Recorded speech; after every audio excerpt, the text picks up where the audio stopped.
नमस्कार. सीयू मराठी रेसिपीजमध्ये तुम्हा सर्वांचं मनापासून खूप खूप स्वागत आहे. आज आपण पाहणार आहोत पोह्यांचे पळीपापड. हे पापड करायला एकदम सोपे आहेत. तुम्ही पहिल्यांदा जरी बनवले तरी एकदम परफेक्टमध्ये हे पापड बनवून तयार होतात. हे पापड बनवण्यासाठी जास्त मेहनत घ्यायची गरज नाही. एकदम झटकीपट बनवून तयार होतात. आणि हे पापड तळल्यानंतरसुद्धा एकदम दुप्पट तिप्पट फटीने छान असे फुलून तयार होतात आणि खायलासुद्धा एकदम खुसखुशीत लागतात. तर व्हिडिओ स्किप न करता पूर्ण बघा आणि पटकन आपण रेसिपीला सुरुवात करूया.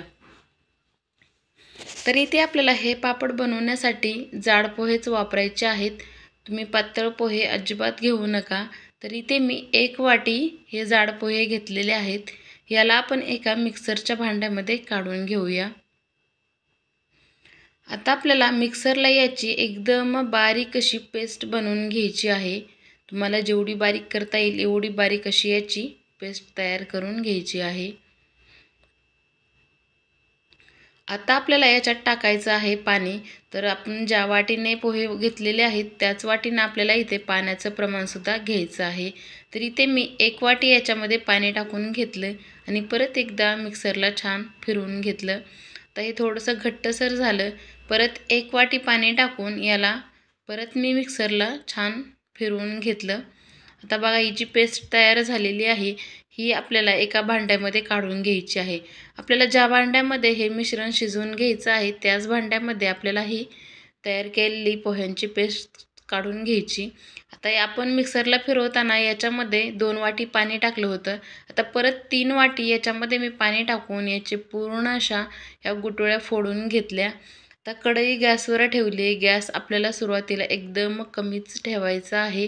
नंतर याच्यामध्ये अर्धा चमचा मीठ टाकलं. मीठ छान सगळीकडं मिक्स करून घेतलं आणि 5 मिनिटं एकदम लो मिडियम गॅसवर याला मी शिजवून घेतलं. नंतर मी लो टू हाय मिडियम असा मिडियममध्ये गॅस करून घेतला आणि परत याला सतत हलवून असं 10 मिनिटं शिजवून घेतलेलं आहे. तर सुरुवातीला आपल्याला गॅसची फ्लेम एकदम हाय करायची नाही. हळूहळू आपल्याला ही फ्लेम वाढवायची आहे आणि अधूनमधून असंच चमच्याने हलवत राहून आपल्याला हे मिश्रण शिजवून घ्यायचं आहे. आता परत आपल्याला आणखी गॅसची फ्लेम थोडीशी हाय करायची आहे आणि सतत हलवून हे मिश्रण परत आणखी 5 मिनिटे शिजवून घ्यायचं आहे. तर प्रत्येक गॅसची फ्लेम ही कमी जास्त असते, त्यामुळे तुम्हालासुद्धा शिजायला टाईम थोडासा कमी जास्त होऊ शकतो. तर इथे मी 15 ते 17 मिनिटं बघा हे मिश्रण शिजवून घेतलेलं आहे. आता याला छान असा घट्टपणा आलेला आहे आणि थोडंसं चिकटही वाटत आहे. तर कोणाला 20 मिनिटे लागू शकतात किंवा 15 मिनिटे लागू शकतात. त्यापेक्षा जास्त वेळ याला लागत नाही. आता हे मिश्रण आपल्याला छान असं पापड तयार करण्यासाठी तयार झालेलं आहे. तर इथे मी एक प्लॅस्टिकच्या कागदावर हे पापड घालून घेतले. तुम्ही सुती कपड्यावर सुद्धा हे पापड घालू शकतात. तर हे पापड करायला सुद्धा एकदम सोपे आहेत. जास्त पातळ करायचे नाहीत. थोडेसे जाडसरच हे पापड घालायचे आहेत. कारण हे पापड वाळल्यानंतर आणखी थोडेसे पातळ होतात, त्यामुळे थोडेसे जाड असे घालून घ्यायचे. तर आहे का नाही रेसिपी एकदम सोपी, जास्त राडा न करता, जास्त मेहनत न घेता एकदम झटकीपट हे पापड बनवून तयार होतात.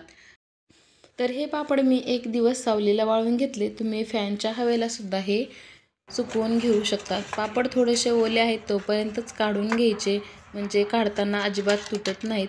नंतर 3-4 तास कडक उन्हामध्ये हे पापड वाळवून घ्यायचे. एकदम मस्त असे तयार होतात आणि तळल्यानंतर सुद्धा एकदम दुप्पट तिप्पट पटीने छान असे फुलून तयार होतात. हे पापड तुम्ही खिचडीसोबत किंवा वरण भातासोबत खाऊ शकतात. एकदम अप्रतिम असे लागतात. तर तुम्हाला माझी ही रेसिपी कशी वाटली नक्की कमेंट करून सांगा. रेसिपी आवडल्यास मित्रपरिवारासोबत नक्की शेअर करा आणि अशाच माझ्या नवनवीन रेसिपी पाहायला आवडत असतील तर सीयू मराठी रेसिपी चॅनलला पटकन सबस्क्राईब करा. तर पुन्हा भेटूया अशाच एका नवीन रेसिपीमध्ये. तोपर्यंत मस्त खा आणि मस्त रहा. पूर्ण व्हिडिओ बघितल्याबद्दल खूप खूप धन्यवाद. थँक्यू.